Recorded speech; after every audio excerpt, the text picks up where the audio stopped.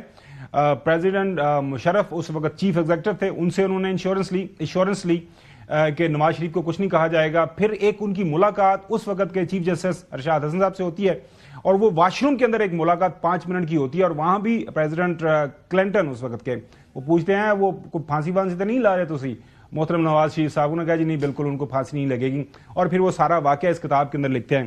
ایک اور ناظرین کتاب کا ذکر آپ کے سامنے کرتے ہیں, یہ Condoleezza Rice former secretary of state ہیں ناظرین, ان کی ہے نو ہائر آنر. کونڈولیزا رائس کی یہ بک ہے, a memoir of my years in Washington D سی.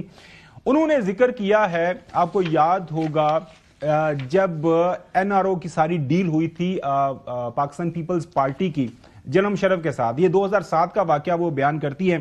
ایک پیراگراف آپ کو دکھاتے ہیں, یہ 2011 کے اندر بک تھی, یہ اکتوبر 2007 کا واقعہ وہ ایکسپلین کرتی ہیں کہ اس وقت جو میرے سامنے مسائل رکھے گئے پاکستان کے حوالے سے, سب سے بڑا مسئلہ یہ تھا کہ جو مشرف صاحب ہے یونیفارم کب اتاریں گے. دوسرا مسئلہ یہ تھا کہ یہ جو کیسز ہیں مختلف کرپشن کے بینظیر بھٹو صاحبہ کے خلاف اور ان کے ہسبینڈ کے خلاف, ان کو امیونٹی کس طرح ملے گی. اس کے بعد ایک اور مسئلہ یہ تھا کہ 3rd ٹائم پرائم منسٹر کس طرح بنے گی بینظیر بھٹو صاحبہ اگر وہ الیکشن جیت جاتی ہیں. تو وہ پھر سارا وہ سیریز آپ بتاتی ہیں کالز, کوئی کہتے ہیں کہ میں نے کوئی 11-12 کالز کی, جناب مشرف سے رابطہ کیا, پھر بینظیر بھٹو صاحبہ کے ساتھ تواتر کے ساتھ کالز ہوئیں, اور یہ طے ہو گیا کہ پھر وہ آپ کو پتا ہے وہ آئیں گی اور این آر او ہوگا. لیکن بعد میں جو کچھ ہوگا وہ تاریخ کا حصہ ہے. سب سے پہلے میں شروع کرتا ہوں, محترم نقوی صاحب کراچی میں موجود ہیں. نقوی صاحب, امریکہ کے اندر حکومت کی تبدیلی پاکستان کے اوپر کیا اثرات؟ دیکھیں, سب سے پہلے تو قوم کو بہت مبارک ہو. 45 اور 47 ایک پیج پہ آ جائیں گے آج حلف کے بعد. 45 میں اور 47 صدر ایک ہی ہو جائیں گے. تو یہ تو قوم کو بڑی مبارک ہو جو پاکستان میں جھگڑا چل رہا تھا. اب آپ جو پاکستان پہ اثرات کی بات کرتے ہیں تو ایک بڑے پاکستان کے ماہر سیاسیات ہیں, بڑی آبزرویشن ہے ان کی, مشاہد حسین صاحب, جو پچھلے 6 مہینے سے ایک بات کر رہے ہیں کہ دیکھو ٹرمپ کے آنے سے پہلے عمران خان کے ساتھ معاملات ٹھیک کر لو, نہ ٹرمپ آ گیا تو عمران خان کو سب سے پہلے وہ باہر نکالے گا. کل ان کا میں ایک انٹرویو سن رہا تھا, یار بھائی پہ ہی تھا, انہوں نے کہا کہ ٹرمپ نے نتنیاہو کو کہہ دیا کہ میرے آنے سے پہلے حماس اور نتنیاہو کو جنگ ختم کر لو, ورنہ اس کے جو خمیازہ ہے وہ بہت زیادہ بھگتنا پڑے گا. تو انہوں نے جنگ ختم کر دی. اب اگر اسی کو مثال بنا لیتے ہیں, اسی کو ایویڈنس بنا لیتے ہیں, تو ٹرمپ نے پاکستانی حکومت کو اگر اس طرح کا کوئی بھی پیغام بھیجا ہوتا تو عمران خان کو 14 سال کی سزا نہیں ہوتی. اس کا مطلب ہے کہ ابھی تک ٹرمپ کی حکومت کی طرف سے پاکستان میں کسی بھی قسم کا رابطہ نہیں کیا گیا ہے, اور اگر کیا جاتا تو جب نتنیاہو جیسا پیچھے ہو گیا تو پاکستانی حکومت کیوں نہیں پیچھے ہوتی. جی اچھا, فارن آفس کی طرف سے تو آفیشلی یہ بتایا گیا تھا کہ ابھی تک بتایا گیا ہے کہ کوئی بھی فارمل انویٹیشن نہیں ہے. ہمارے جو وہاں پہ ایمبیسڈر ہیں وہ شرکت کریں گے, وہ جتنے بھی ایمبیسڈرز ہوتے ہیں وہ کرتے ہیں. خبر آ رہی ہے کہ محسن نقوی صاحب شاید پہنچ گئے انٹیریئر منسٹر وہاں پہ. اب وہ اب کس کی انویٹیشن کے اوپر ہے وہ بھی انفارمیشن آ جائے گی. البتہ جو ہے فارن منسٹرز جو ہیں انڈیا کے, ان کو بلایا گیا ہے, اور چائنیز صدر کو بلایا گیا تھا, لیکن ان کے جو وائس پریزیڈنٹ گئے. جو مشاہد صاحب نے کل بھی کچھ بات کی ہے وہ پہلے آپ کو سنا دیں اپنے کامنٹ. وہ جب پاکستان دیکھتا ہے تو اس کو ایک چہرہ نظر آتا ہے, ایک شخص نظر آتا ہے جس نے اس نے اچھے تعلقات بنائے. اور اس زمانے میں جب پرائم منسٹر عمران خان گئے تو انہوں نے تو کشمیر کی ذکر بھی کیا تھا, خود ہی وہ آفر کیا تھا ثالثی کا. تو وہ آپ ایکسپیکٹ کریں. مشرف صاحب نے پہلے کاشف صاحب کے پروگرام میں, اور کل رات جو ہے ہماری میم صاحب کے پروگرام میں مشاہد حسین صاحب نے یہ بتایا. So how do you see this change in US? اثر تو ہمیشہ سے رہا ہے, تا آپ کو چند ایک واقعات سنائے ہیں. امریکہ کے اس خطے میں جب انٹرسٹ ہوتے ہیں تو پاکستان یا حکومت پاکستان اہم ہو جاتی ہے, اہمیت زیادہ ہو جاتی ہے. جب ان کے انٹرسٹ نہیں ہوتے تو پھر وہ یعنی پاکستان سے گورنمنٹ ٹو گورنمنٹ یا اسٹیٹ ٹو اسٹیٹ تو تعلق ہوتا ہے, لیکن شخصیات کے اوپر اتنا فوکس نہیں رہا امریکہ کا شروع سے. افغانستان سے انخلا تھا, اس وقت عمران خان صاحب پرائم منسٹر تھے, ہیڈ آف گورنمنٹ تھے, یہی ان کی ایفیکٹونیس تھی. اور اس ٹائم پولیٹیشنز جب ملتے ہیں, ہیڈ آف اسٹیٹ یا ہیڈ آف گورنمنٹ مل رہا ہے, تو پھر ان میں عزت اور احترام سے بات چیت ہوتی ہے. عمران خان صاحب کی بطور پاکستان کی وزیر اعظم کی تو ملاقات ہوئی ہے ڈونلڈ ٹرمپ سے, اگر اس کے علاوہ کوئی ملاقات ہے تو مجھے بتا دیں, میرے علم میں تو نہیں ہے. ایک بات. دوسری بات یہ ہے کہ پاکستان کا اور امریکہ کے جو تعلقات ہیں یہ دہائیوں پر مبنی ہیں, مطلب کہ اس میں بڑی اونچ نہیں چاہیے. کبھی تعلقات بڑے قریبی ہو گئے, بڑی قربت ہو رہی. ضیاء الحق صاحب کے زمانے میں بھی اچھے تعلقات ہو گئے تھے اگر آپ یاد کریں تو. اور پھر آپ یہ دیکھ لیں کہ جی مختلف ادوار کے اندر پرویز مشرف صاحب کے بھی تعلقات کبھی تھوڑے ڈاؤن ہوئے پھر بہتر ہو گئے. تو یہ ہوتا رہا. کبھی وہ ڈو مورا میں کہتے تھے, کبھی ہم سے جو ہے وہ آپ کو افغان جو ٹرانزٹ ٹریڈ تھا وہ منظوری ہوتی تھی, اور کبھی جسے آپ نے بتایا کونڈیلیزا رائس والی بات, کہ NRO والی بات آپ کر رہے ہیں. تو کیا ہم یہ توقع کریں کہ کیا عمران خان صاحب کو نیا NRO جو ہے امریکہ دلوائے گا, اور اگر دلوائے گا تو عمران خان صاحب اس کو قبول کریں گے؟ یہ چند سوالات ہیں, ان کے جواب تو وقت آنے پر ہی ہوگا. لیکن میری ذاتی رائے میں جو میرا تجزیہ ہے کہ پریزیڈنٹ ٹرمپ کے اپنے جو اہداف ہیں وہ بہت بڑے ہیں, اور بہت بڑے اگر وہ کام کر جائیں تو تاریخ میں ان کا نام لکھا جائے گا. جیسے یہ جنگ بندی دنیا میں, جنگوں کا خاتمہ, یہ چھوٹا کام نہیں ہے. اب اسرائیل کا اور فلسطین کا جو ایشو ہے اگر یہ ریزالو کر جائیں تو میرے خیال سے اس سے بڑا اچھا کام ہو نہیں سکتا نوبل. اور یہ ان کی سیکنڈ ٹرم ہے, لاسٹ ٹرم ہے. وہ کوئی کنونشنل پولیٹیشین نہیں ہے, کوئی ان کا اپنا ایسا کوئی ہلکا باب نہیں, ان کا اپنا ووٹ ہے, بالکل ووٹ ہے, پارٹی ووٹ بھی ہے, اپنا ووٹ بھی ہے. لیکن کیا وہ تیسرا الیکشن لڑیں گے؟ نہیں, انہوں نے الیکشن اس کے بعد نہیں لڑنا. تو ان کی تو اننگ اپنا ہی جو چیلنجز ہیں, بارڈر کو سیل کرنا ہے, جو غیر ملکی ان کے موجود ہیں, جو لوگ غیر قانونی طور پر آئے ہیں ان کو نکالنا ہے. تو یہ ان کے لیے بہت بڑے چیلنجز ہیں. اگر 4 سال کی مدت میں یہ کر لیں تو میرے خیال سے بہت بڑی بات ہوگی. عمران خان صاحب نہ ان کی پرائورٹی میرے خیال سے تھے نہ ہیں. چودھری غلام حسین صاحب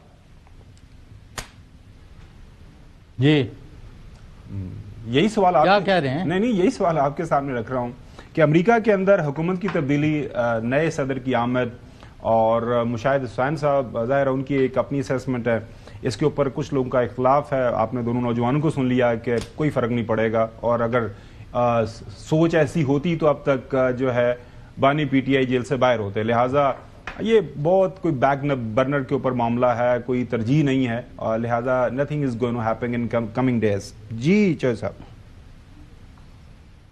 بات میری تو یعنی میں تو نہ کوئی فارن افیئرز کا ایکسپرٹ ہوں, اور نہ مجھے کوئی امریکہ کے معاملات اور نہ دنیا کے معاملات پر کوئی دسترس حاصل ہے.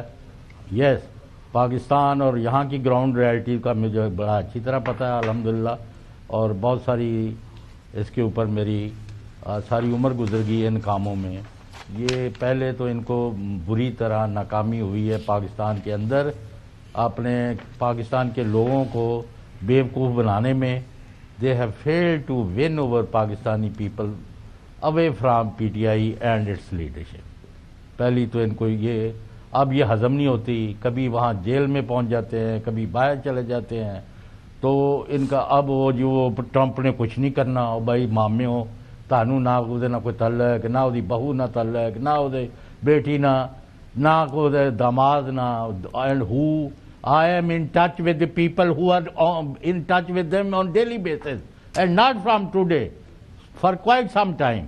اور کچھ لوگ جو مجھے میرے سے رابطے میں رہتے ہیں یا جن سے میں تھوڑا بہت بات کرتا ہوں, انہوں نے مجھے بتایا ہے کہ فلاں نے یہ کہا ہے, فلاں نے یہ کہا ہے, فلاں نے یہ کہا ہے, اینڈ دے مین اٹ. اور ان سب کو انہوں نے, جن لوگوں کا میرے ساتھ رابطہ ہے, ان کو آج کی حلف برداری میں انہوں نے ان کو بلایا تھا فری آف کاسٹ. باقی لوگ تو پیسے دے دے کے وہاں اپنے لے رہے تھے دعوت نامے. اور وہ سمجھتا ہے کہ امریکہ جو ہے is committed to number 1 rule of law, number 2 human rights کے وائلیشن کے خلاف کارروائی, نمبر 3 جن کے خلاف انتقامی کارروائیاں ہو رہی ہیں, جن کا مینڈیٹ چوری ہوا ہے, ان کی داد رسی کے لیے امریکہ نے میکسیمم میں یہاں دباؤ ڈالنا ہے, کوئی پسند کرے یا نہ کرے. اب اس کا رزلٹ کب آ رہا ہے, نہیں آ رہا, بالکل یہ ٹھیک کہہ رہے ہوں گے, وہ تو ریاست سے بات کرتے ہیں, اس سے نہیں کرتے, اس سے نہیں کرتے.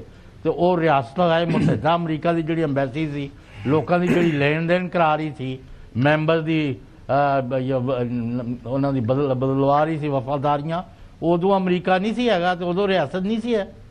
تو پلیز جسٹ ویٹ, امریکہ نے مداخلت کوئی نہیں کرنی. ان کی جو بین الاقوامی پالیسی ہے اس کی لائٹ میں پاکستان میں ہیومن رائٹس کی جو وائلیشن ہوئی ہے اس کے اوپر انہوں نے لمبی چوڑی کارروائی کرنی ہے. اور اگر آپ نے ابھی بھی اپنی عقل کو ٹھکانے نہ لایا تو پھر وہ اس کے اوپر ایسی کارروائیاں کریں گے جو میں یہاں بنیا اس کو ڈسکس بھی نہیں کرنا چاہتا. ناظرین, جو اکثریتی مبصرین ہیں ان کی رائے کے مطابق, اور یہ ہسٹوریکل جو ایویڈنسز بھی, شواہد بھی آپ کے سامنے رکھے ہیں, کہ امریکہ کا جو اثر ہے وہ پاکستان کی سیاست کے اوپر ہمیشہ سے رہا ہے, اور مختلف ادوار کا ہم نے ذکر کیا. ظاہر ہے ایک جو پولیٹیشین جیل کے اندر موجود ہیں اور وہ میجورٹی پارٹی کے طور پر پاکستان کے اندر موجود ہیں، تو ایسا نہیں ہوتا کہ امریکہ سے کوئی فون کر دے گا، کال کر دے گا جی کسی کو جیل سے باہر نکال دیں کوئی. ظاہر ہے اگر اسٹیٹ ڈپارٹمنٹ یا امریکی نئی حکومت ان کی کوئی سوچ بنتی ہے تو ڈیفینیٹلی آپ دیکھیے گا پاکستان کے اندر تبدیلیاں آپ کو نظر آنا شروع ہو جائیں گی. اور یہ ماضی کے اندر ہم نے دیکھا ہے. اب ظاہر ہے دیر از اے بگ ایف کہ کیا نئی آنے والی حکومت جو ہے پریزیڈنٹ ٹرمپ جو ہے، جس طرح مشاہد حسین صاحب نے ہمیں بتایا کہ پاکستان کا جب ذکر آئے گا ان کے سامنے، اگر ایسا یہ مسئلہ ان کے سامنے رکھا جاتا ہے تو وہ ایک شخص کو جانتا ہے جن کے ساتھ ان کی ملاقات ہے. تینوں پینلسٹ کی آپ نے رائے سن لی. سوال کرنا ہے جی آپ سوال کریں. سر میں یہ سوال جو کرنا چاہ رہا ہوں معصومانہ سوال، وسیم بدامی صاحب میرے بھائی ہیں، تو آپ میں نے کہا ان کی طرح کا سوال اگر وہ بیٹھے ہوتے شو میں تو پوچھتے کہ خاور گھومن صاحب یہ بتائیے گا کہ اگر امریکی کے دباؤ آتا ہے تو ہمیں پھر امریکی غلامی کرنی چاہیے یا نہیں کرنی چاہیے حکومت پاکستان کو؟ سر دوبارہ ریپیٹ کیجیے گا. اگر پریشر آتا ہے تو کیا امریکی غلامی منظور کرنی چاہیے یا حکومت پاکستان کو جواب دینا چاہیے ایبسولوٹلی ناٹ؟ ناظرین یہ بالکل بڑا اچھا سوال ہے اور یہ سوال ہم جو ہے حسن کی تواتت سے جو ہے وہ رکھ لیں گے، وساطت سے رکھ لیں گے. محترم طارق صاحب کے پاس سامنے انفارمیشن منسٹر ہیں، اسپوکس پرسن ہیں. ظاہر ہے اگر ایبسولوٹلی ناٹ اگر کہنا ہے کسی نے تو موجودہ ہمارے جو چیف ایگزیکٹو ہیں، کیپٹن آف دا شپ ہیں، جو فیڈرل جو کیبنٹ کو ہیڈ کرتے ہیں، وہ ہیں محترم شہباز شریف صاحب. تو ظاہر ہے انہوں نے فیصلہ کرنا ہے. آگے بڑھتے ہیں ناظرین. حکومت جو ہے اور اپوزیشن کے درمیان اس وقت مذاکرات جو چل رہے ہیں، پچھلے دنوں ملاقات ہوئی پشاور کے اندر، اس کے اوپر آپ نے دیکھا کہ مختلف جو ہے تبصرے تجزیے ہمیں دیکھنے کو ملے. صدیقی صاحب، سینیٹر عرفان صدیقی صاحب، وہ کافی اس حوالے سے ہمیں اضطراب کا شکار نظر آئے. یہ کیا کر رہی ہے پاکستان تحریک انصاف؟ کبھی ہمارے سے بات کرتے ہیں اور کبھی جا کے پھر باقی لوگوں سے بات کرتے ہیں. تو انہوں نے اس کے اوپر اپنے پھر خیالات کا اظہار بھی کیا. ان کو بیک ڈور ڈائلاگ پروسیس کا نام دیا ہے علی گور صاحب نے، اور یہ کہا ہے جی کہ بیک ڈور بھی چلے گی تو فرنٹ ڈور بھی چلے گی.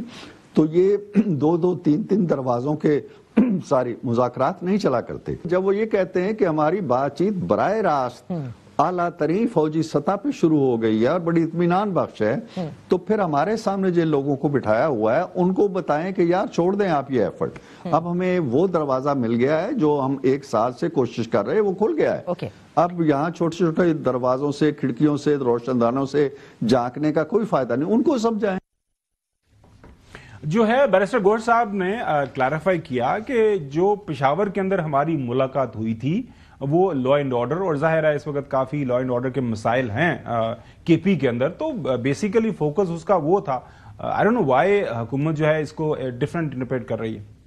عرفان صدیقی صاحب کے لیے مناسب نہیں ہے کیونکہ وہ ترجمان ہے اپنے حکومتی کمیٹی کا، اور ہم کیٹیگریکلی کہہ چکے ہیں کہ ہماری اگر ملاقات ہوئی ہے تو وہ لا اینڈ آرڈر سچویشن پہ ہے، اور لا اینڈ آرڈر سچویشن پہ ملاقات کرنا کوئی ایسی بات نہیں ہے. یہ ہونا چاہیے، اس کی ایسی بات نہیں ہے. تو اس لیے جو ہم نے حکومت کے ساتھ مذاکرات ہیں وہ کنٹینیو کرنا چاہتے ہیں، بشرط یہ کہ پہلی جو ہماری وہ جو ڈیمانڈ ہے وہ تھا کہ آپ کمیشن بنائیں، اور خان صاحب نے بڑا کیٹیگریکلی کہا ہے کہ 7 دن میں اگر حکومت نے کمیشن بنانے کا اندیا نہیں دیا اور بنانے کے لیے نام فردر پروسیڈ نہیں کر سکے پھر ہماری چوتھی میٹنگ نہیں ہوگی. اب ہم اسی پہ کنسنٹریٹ کریں گے، آگے دیکھتے ہیں کیا ہوتا ہے.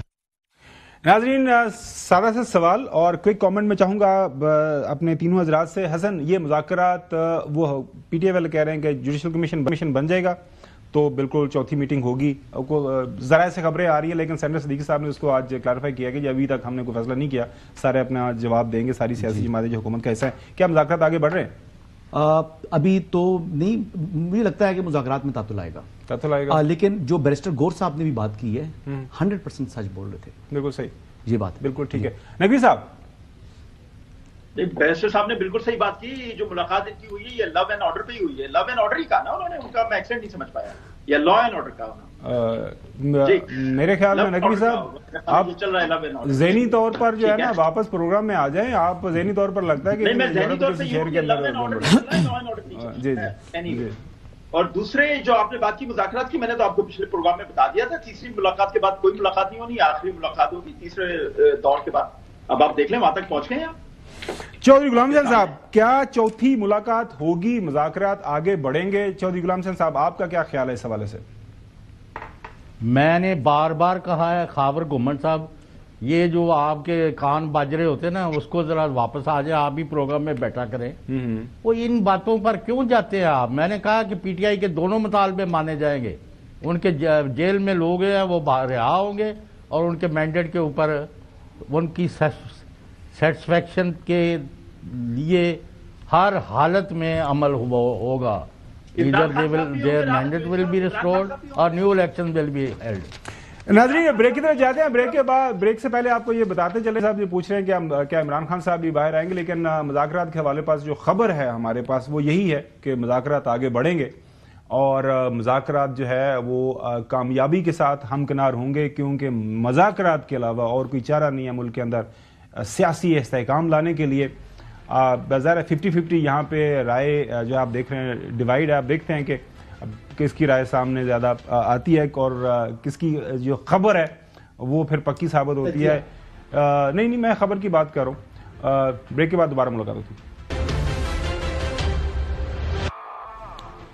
ویلکم بیک ناظرین. 26ویں آئینی ترمیم کے نتیجے کے طور پر آپ کو یاد ہوگا کہ سپریم کورٹ کے ججز کی تعداد بھی بڑھا کے کوئی 34 کر دی گئی تھی. حسب ضرورت تعداد بڑھائی جا سکے گی. اور سب سے اہم جو فیصلہ یہ ہوا تھا کہ جو بھی آئینی دستوری معاملات ہیں قانون آئین کے متعلقہ, وہ ایک جو سیپریٹ بینچ ہے وہ ان کو سنا کرے گا, اور وہی بینچ سنتا ہے. اب ہوا کچھ یوں کہ پچھلے ہفتے ایک فیصلہ کیا گیا, ایک بینچ بیٹھا ہوا تھا, ان کے سامنے کوئی کیس آیا. جسٹس منصور علی شاہ صاحب جو سینئر پیونر جج بھی ہیں, انہوں نے کہا کہ جی آج کی تاریخ 20 کو ہم یہ کیس سنیں گے. اور آج جب وہ آئے تو وہاں پہ نہ کوئی کیس لگا ہوا تھا اور نہ معاملات اس حوالے سے کوئی زیر بحث تھے. تو پھر انہوں نے پوچھا جو اپنے رجسٹرار سے کہ جناب اعلیٰ وہ ایک حکم دیا تھا, ہمارا ایک حکم تھا, اس کا کیا بنا؟ تو وہ پتہ چلا حکم کہیں کوئی ہوا کے اندر تحلیل ہو گیا ہے. پھر ایک شو کاز نوٹس بھی, کنٹیمپٹ آف کورٹ جو ہے وہ نوٹس بھی ایشو ہوا. محسن راجہ ہمارے ساتھ موجود ہیں. یہ ساری کہانی ہمیں بتائیے شروع سے لے کے آخر تک. مطلب جب اب کورٹ کی پروسیڈنگز میں نے وہ صبح خبر آنا شروع ہو گئی تو ریئلی آئی واز وریڈ کہ سپریم کورٹ آف پاکستان کے اندر چل کیا رہا ہے, یہ ہو کیا رہا ہے. مطلب سپریم کورٹ ہے نا, کوئی لوور کورٹ ہو, کہیں کوئی آرڈر آگے پیچھے ہو جائے, علیحدہ بات ہے. سپریم کورٹ کے اندر آرڈر, ایک بینچ کا آرڈر, وہ غائب ہو گیا. آج صبح جب کورٹ روم نمبر 2 جہاں پہ جسٹس منصور علی شاہ بطور سینئر پیونر جج جہاں پہ وہ کیسز کی سماعت کرتے ہیں, جب وہاں پہ آج عدالتی وقت شروع ہوا تو بیرسٹر صلاح الدین وہ روسٹرم پر آئے, اور ان کی جانب سے یہ کہا گیا کہ میں کراچی سے اسی بینچز سے ریلیٹڈ مقدمے کی سماعت کے لیے آیا تھا, لیکن یہاں پر یہ بتایا گیا ہے کہ کاز لسٹ اس کیس کی جو ہے وہ ایشو نہیں ہو سکی. اس پر پھر جسٹس منصور علی شاہ جو اس بینچ کو ہیڈ کر رہے تھے, انہوں نے کہا کہ یہ کیسے ہو سکتا ہے, ہم اس کو چیک کر لیتے ہیں کہ کیا ہے. انہوں نے فوری طور پر سماعت میں ایک مختصر وقفہ کیا اور کہا کہ جی ایڈیشنل رجسٹرار جوڈیشل کو کمرہ عدالت میں انہیں آنے کا حکم دیا انہوں نے. تاہم کچھ ہی دیر کے بعد ڈپٹی رجسٹرار جو تھے وہ کمرہ عدالت میں آئے, اور انہوں نے آ کے عدالت کو پہلے تو یہ بتایا کہ ایڈیشنل رجسٹرار صاحب کی جو طبیعت ہے, نظر عباس صاحب کی, وہ خراب ہے, وہ آج عدالت ہی نہیں آئے, چھٹی پر ہیں. اس کے بعد جو ہے وہ پھر انہی سے بینچ نے سوالات شروع کیے اور یہ پوچھا کہ ایک جوڈیشل آرڈر تھا جس میں یہ کہا گیا تھا کہ 20 تاریخ کو یعنی آج یہ کیس سماعت کے لیے مقرر کیا جائے گا, تو یہ سماعت کے لیے مقرر کیوں نہیں ہوا؟ اس پر کیس کس متعلق تھا؟ یہ بینچز سے ریلیٹڈ یہ ہے کہ کون سا نہیں سی آر پی سی کا کیس ہے. سی آر پی سی نہیں بینچز یہ کون سا کیس جو ہے کہاں پہ لگے گا, کون سا کیس آئینی کرنا تھا نا اس دن, یہ ایڈوانس بتا. اچھا وہاں پہ اس کے بعد جو ہے وہ انہوں نے کیا کیا کہ ڈپٹی رجسٹرار صاحب نے بتایا کہ ایک ججز کمیٹی نے ہمیں جو ہے یہ 27 جنوری کو آئینی بینچ کے سامنے مقرر کرنے کا جو ہے وہ یہ بتایا ہے. اس کے بعد جو ہے وہ یہ بتایا گیا عدالت کو کہ ڈپٹی رجسٹرار کی طرف سے کہ کیونکہ یہ ججز کمیٹی کا آرڈر تھا لہٰذا ہم نے یہ وہاں پہ لگا دیا ہے. اس کے اوپر پھر بینچ نے سوالات شروع کیے, اسپیشلی جسٹس منصور علی شاہ اور جسٹس عائشہ ملک نے انتہائی اہم سوالات کی. ایک سوال تو یہ تھا کہ آپ کیسے ایک ایڈمنسٹریٹو آرڈر کے ذریعے ایک جوڈیشل آرڈر کو جو ہے وہ ختم کر سکتے ہیں, کیونکہ ہم نے کمرہ عدالت میں یہ حکم دیا تھا اور یہ کیس کسی بھی اور جگہ پہ نظر نہیں آ رہا, مطلب کسی اور بینچ کے سامنے بھی نہیں لگا. آپ کیسے جو ہے وہ اس کو بالکل ہی نہ لگانے کا فیصلہ کر سکتے ہیں؟ ججز کمیٹی کے پاس یہ اختیار نہیں ہے. اس کے بعد یہ بھی جسٹس عائشہ ملک کی جانب سے کہا گیا اپنے ریمارکس میں کہ ایک شخص کا دماغ یعنی چیف جسٹس اپنے طور پہ یا کوئی بھی ایک ممبر آؤٹ آف دوز 3 جو کہ